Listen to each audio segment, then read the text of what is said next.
Did you know that by 2050, 1 in every 4 people on Earth will be African? That's a massive shift. When I look at the world map hanging in classrooms or online, Africa still looks squeezed, shrunken, and sometimes barely noticed. So here's a question.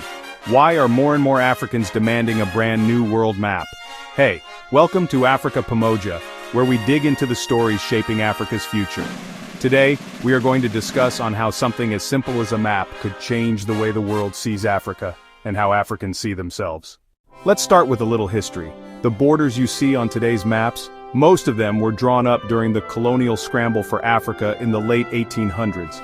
European powers sat around tables, miles away from the continent, dividing entire regions with rulers and ink. These lines ignored languages, cultures, natural geography. The result? Today's African borders often cut right through ethnic groups and communities, sparking conflicts and fueling political tensions that still echo. But the map problem goes beyond borders. Have you ever noticed how Africa looks way smaller on the typical world map? That's because most maps use the Mercator projection, a design that stretches Europe and North America while shrinking continents like Africa. In reality, Africa is huge. It can fit the US, China, India, most of Europe inside it at the same time. When the world's youngest and fastest growing continent is visually minimized, so are its opportunities, achievements, and cultures.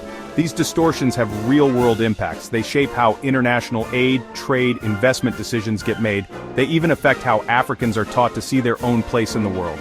For example, Nigeria, Africa's most populous country, often looks tiny next to countries like France or the UK on common maps, even though it's much bigger in reality. So, what's the big insight? Redrawing the map isn't just about lines or projections, it's about fairness, pride, potential. A map that truly represents Africa's size, borders, and diversity could boost unity within the continent, inspire a new generation, and demand respect from the rest of the world. It's about Africans telling their own story, on their own terms. To wrap things up, Africa's call for a new world map is really a call for a fresh start. A chance to be seen clearly, understood deeply, and treated equally. If you think it's time the world saw Africa for what it really is, drop your thoughts in the comments below. And don't forget to check out our next video, where we explore how African cultures are reshaping global music, fashion, and politics. Thanks for joining me on Africa Pamoja. Together, let's redraw the story.